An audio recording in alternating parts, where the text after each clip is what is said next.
Hello students, Kumar study circle में आप सबका स्वागत है। छत्तीसगढ़ सब इंस्पेक्टर परीक्षा माने छत्तीसगढ़ सब इंस्पेक्टर मुख्य परीक्षा को आगे बढ़ाते हुए आपके चैप्टर में सामाजिक उत्तरदायित्व में पहला ही आपका चैप्टर है मानव अधिकार। तो मानव अधिकार पर ये वीडियो आधारित है। तो चलिए एक एक क्वेश्चंस को हम लोग सॉल्व करने की कोशिश करते हैं और देखते हैं कि हम मानव अधिकार के बारे में कितना जानते हैं। क्योंकि आपके चैप्टर में मानव अधिकार दिया है, राष्ट्रीय मानव अधिकार और मानव अधिकार, इसमें दोनों क्वेश्चन बनेंगे। चाहे मानव अधिकार से संबंधित जो अंतर्राष्ट्रीय मानव अधिकार है और राष्ट्रीय मानव अधिकार है, इससे संबंधित सारे क्वेश्चन इसमें जो भी बन सकते हैं ये बनेंगे। तो चलिए देर न करते हुए क्वेश्चन को हम लोग देखते हैं। तो पहला क्वेश्चन है, निम्न में से कौन सा मानवाधिकार की सार्वभौम घोषणा का मसौदा तैयार करने में महत्वपूर्ण भूमिका निभाई थी? इसमें से आपको चयन करना है।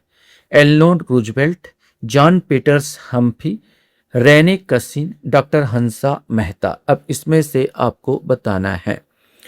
यद्यपि सबने अपनी अपनी महत्वपूर्ण भूमिका इसमें निभाई थी, लेकिन सबसे ज्यादा भूमिका है एलेनोर रूजवेल्ट का जो सार्वभौमिक घोषणा पत्र मसौदा तैयार करने में इनकी सबसे ज्यादा भूमिका रही है, एलेनोर रूजवेल्ट का। संयुक्त राष्ट्र मानवाधिकार आयोग के प्रथम अध्यक्ष निम्न में से कौन थे? Charles Malik, John Peters Humphrey, Rene Cassin या एलेनोर रूजवेल्ट? सही आंसर यही आएगा, एलेनोर रूजवेल्ट ये प्रथम अध्यक्ष भी रही है।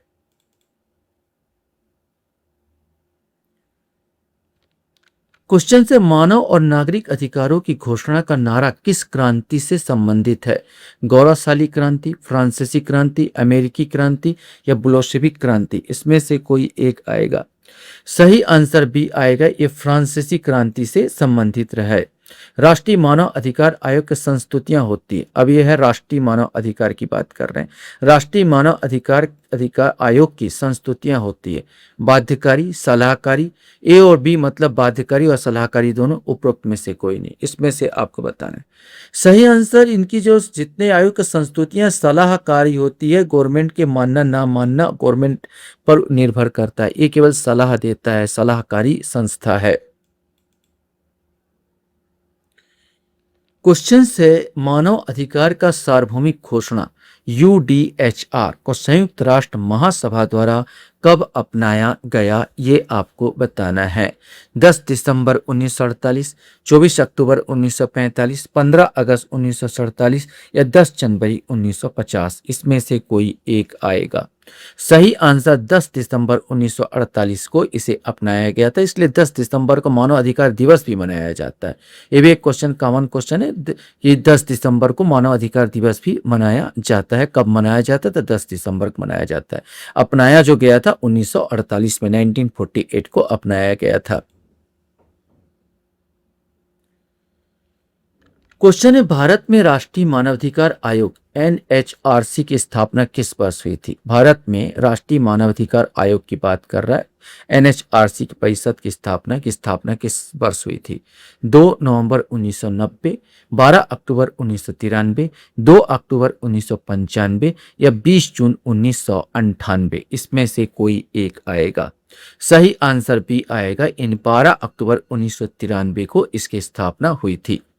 मानव अधिकार सार्वभौमिक घोषणा यूडीएचआर में कुल कितने अनुच्छेद आर्टिकल्स है?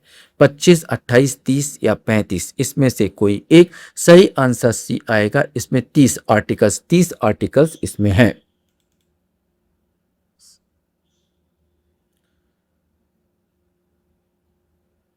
मानव अधिकार सार्वभौम घोषणा का पहला अनुच्छेद क्या घोषित करता है? इसमें से आपको चयन करना है। ये पहला आर्टिकल्स क्या है? यहां पर universal declaration of human rights, UDHR, universal declaration of human rights का पहला आर्टिकल्स आपको बताना है।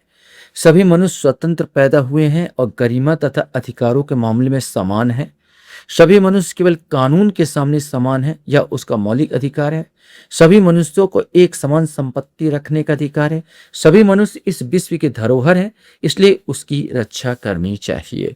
अब इसमें से एक चुनना है। सही आंसर ए आएगा, सभी मनुष्य स्वतंत्र पैदा हुए हैं और गरिमा तथा अधिकारों के मामले में समान है।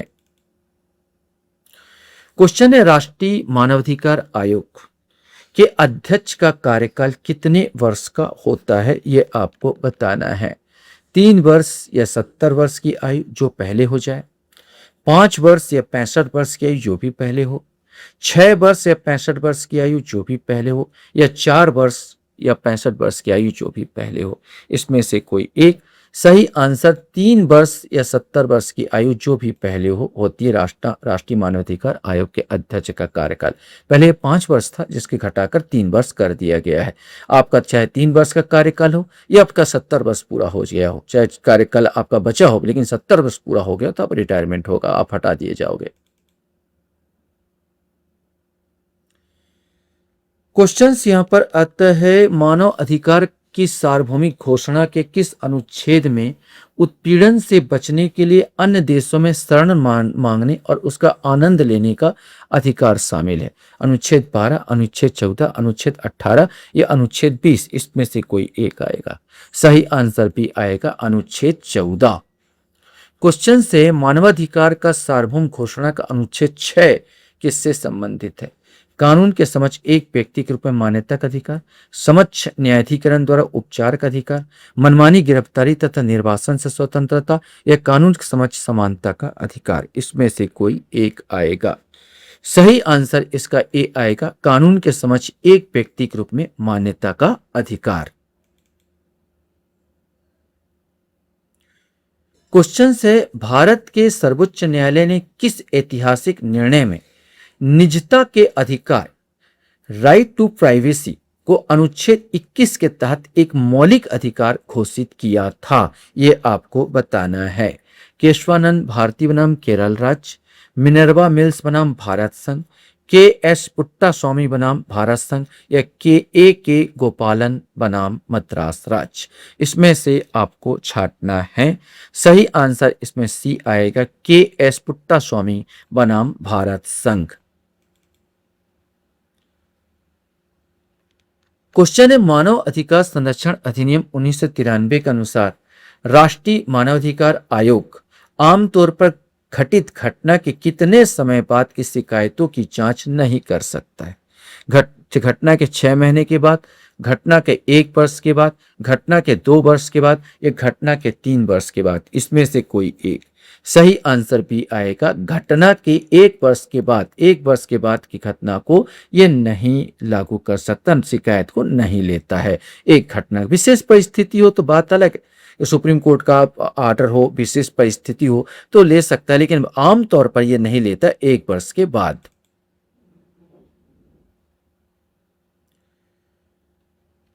क्वेश्चन है, मानव अधिकारों की सार्वभौम घोषणा के साथ मिलकर अंतर्राष्ट्रीय मानवाधिकार बिल का निर्माण करने वाले 2 प्रमुख अंतर्राष्ट्रीय अनुबंध कब अपनाई गई थी? इसमें से आप बताना है। देखो, 2 जो मानवाधिकार बिल अपनाया गया था, एक था ICCPR, international covenant on civil and political rights, और दूसरा था ICSCR, international covenant of economic, social and cultural rights. ये 2 को अपनाया गया था। तो ये पूछा गया, ये 2 जो निर्माण करने वाले प्रमुख अंतर्राष्ट्रीय अनुबंध कब अपनाई गई थी, ये आपको बताना था। पूरा नहीं दिया, बस इतना दिया है। 1948, 1966, 1976, 1993, इसमें से कोई एक आएगा। सही आंसर भी आएगा, इन 1966 में अपनाया गया था। क्वेश्चंस यहां पर आता है, राष्ट्रीय मानवाधिकार आयोग की सिफारिश और शक्तियों के संबंध में निम्नलिखित में से कौन सा कथन सही है? ए, आयोग द्वारा दिए गए निर्देश और सिफारिश सरकार के लिए बाध्यकारी होती है। बी, आयोग केंद्र या राज्य सरकार के सशस्त्र बलों के सदस्यों द्वारा मानवाधिकार के उल्लंघन के मामले में सीधे जांच कर सकता है। सी, आयोग के पास दोषी अधिकारियों को सीधे दंडित करने या जेल भेजने की न्यायिक शक्ति है। डी, आयोग अपनी जांच के बाद मुआवजे की सिफारिश कर सकता है, लेकिन यह सिफारिश सरकार पर बाध्यकारी नहीं होती। अब पहले ही हम लोग बता चुके थे कि यह सलाहकारी संस्था है। इस आधार पर आप लगा सकते हो कि डी वाला आंसर बिल्कुल सही है कि आयोग अपनी जांच के बाद मुआवजे की सिफारिश कर सकता है, लेकिन यह सिफारिश सरकार का बाध्यकारी नहीं होती है।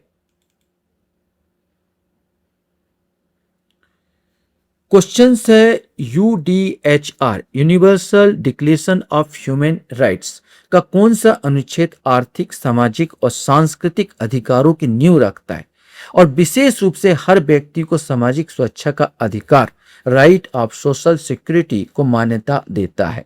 अनुच्छेद 15, अनुच्छेद 20, अनुच्छेद 22 या अनुच्छेद 27? इसमें से कोई एक आएगा। सही आंसर सी आएगा, अनुच्छेद 22। क्वेश्चन यहां पर है, मानव अधिकार संरक्षण संशोधन अधिनियम 2019 के अनुसार राष्ट्रीय मानवाधिकार आयोग के अध्यक्ष किसे नियुक्त किया जा सकता है? राष्ट्रीय मानवाधिकार आयोग के अध्यक्ष की बात कर रहा है। केवल सर्वोच्च न्यायालय का सेवानिवृत्त मुख्य न्यायाधीश, भारत का सेवानिवृत्त मुख्य न्यायाधीश या सर्वोच्च न्यायालय कोई सेवानिवृत्त न्यायाधीश, उच्च न्यायालय का पूर्व मुख्य न्यायाधीश या मानवाधिकार के क्षेत्र में कार्य करने वाले किसी प्रतिष्ठित व्यक्ति को? अध्यक्ष की बात कर रहे हैं तो अध्यक्ष केवल दो चीज होगा, या तो भारत का सेवानिवृत्त मुख्य न्यायाधीश हो, मुख्य या सर्वोच्च न्यायालय कोई सेवानिवृत्त न्यायाधीश हो, रिटायर्ड कोई भी न्यायाधीश जो सर्वोच्च न्यायालय होना चाहिए, या तो मुख्य न्यायाधीश या उनमें से कोई। ये बी वाला सही आंसर आएगा। क्वेश्चन हमारे सामने है, भारतीय संविधान का कौन सा अनुच्छेद न्यायिक समीक्षा को मूल आधार प्रदान करता है, जिसमें स्पष्ट रूप से कहा गया है कि मौलिक अधिकारों के असंगत या उन्हें कम करने वाले कानून शून्य होंगे? यह आपका संविधान से संबंधित है, लेकिन यह भी क्या है, ह्यूमन राइट से संबंधित भी है, इसलिए ये इंपॉर्टेंट हो जाता है। अनुच्छेद 21, अनुच्छेद 32, अनुच्छेद 226 या अनुच्छेद 13? इसमें से कोई एक आएगा। सही आंसर होगा तो अनुच्छेद 13। अनुच्छेद 13 कहता है कि मौलिक कोई भी कानून अगर बनाता है, संविधान द्वारा बनाया जाता है, संसद बनाता है और वो मौलिक अधिकारों का हनन कर रहा है तो सुप्रीम कोर्ट उसको शून्य घोषित कर सकती है। ये आर्टिकल 13 में कहा गया है। क्वेश्चन हमारे सामने यहां पर आता है, अंतर्राष्ट्रीय स्तर पर शरणार्थियों की स्थिति को स्पष्ट करने और सहायता प्रदान करने का मुख्य आधार कौन सा ऐतिहासिक दस्तावेज है? मानव अधिकार का सार्वभौमिक घोषणा का अनुच्छेद 14, जिनेवा कन्वेंशन का पहला भाग, संयुक्त राष्ट्र चार्टर का अनुच्छेद 55 या नागरिक और राजनीतिक अधिकारों पर अंतर्राष्ट्रीय प्रसंविदा ICCPR? सही आंसर ए आएगा, मानव अधिकार का सार्वभौमिक घोषणा का अनुच्छेद 14। क्वेश्चन से, मानव अधिकार संरक्षण अधिनियम 1993 की किस धारा के तहत राष्ट्रीय मानवाधिकार आयोग को 1 वर्ष से अधिक पुरानी शिकायतों की जांच न करने का प्रावधान किया गया है? अब इसमें आर्टिकल पूछ लिया, धारा पूछ लिया गया। धारा 21(1), धारा 12B, धारा 30 या धारा 36(2)? इसमें से कोई एक। सही आंसर डी आएगा, धारा 36(2) में कहा गया 1 साल से ज्यादा वाला शिकायतों को नहीं सुनेगा।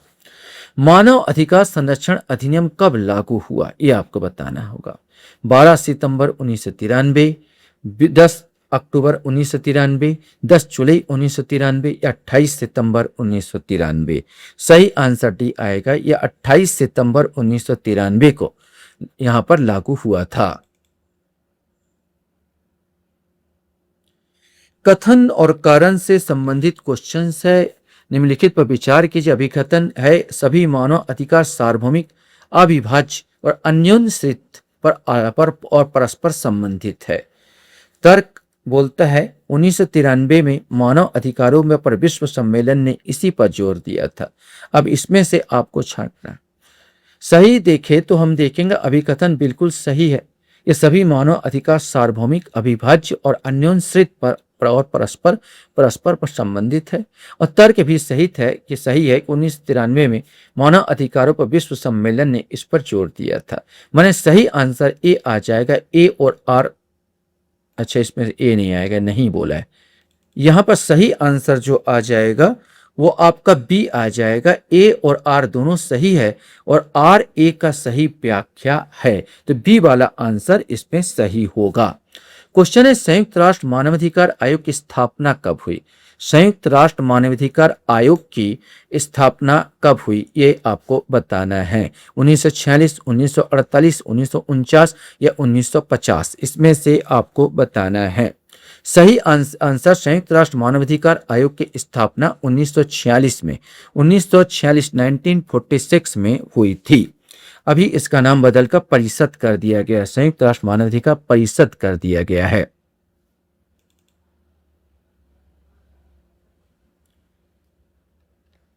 क्वेश्चन है, राष्ट्रीय मानव अधिकार आयोग निम्नलिखित में से मिलकर बनता है?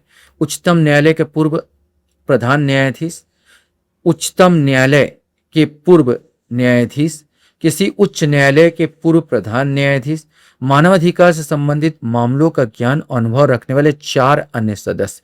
अब इसमें से छांटना है कि राष्ट्रीय मानवाधिकार आयोग निम्नलिखित से मिलकर बनते हैं। इसमें अध्यक्ष की बात नहीं की, जितने सदस्य सबकी बात कर रहा है। अगर इसमें से हम लोग देखें तो उच्चतम न्यायालय का पूर्व प्रधान न्यायाधीश होता है, उच्चतम न्यायालय के पूर्व न्यायाधीश रहते हैं, किसी उच्च न्यायालय के पूर्व न्यायाधीश इसको भी रखा जाता है। अब इसमें मानवाधिकार संबंधित मामलों ज्ञान और अनुभव रखने वाले 4 नहीं है, यहीं पर थोड़ा सा लोचा था, यहाँ पर 3 है, 3 अन्य सदस्य, मतलब चौथा वाला यहाँ पर बस कट होगा। तो 1 2 3 माने 1 2 3 बी वाला आंसर 24 का जो आ जाएगा, बी वाला आंसर यहाँ पर सही होगा।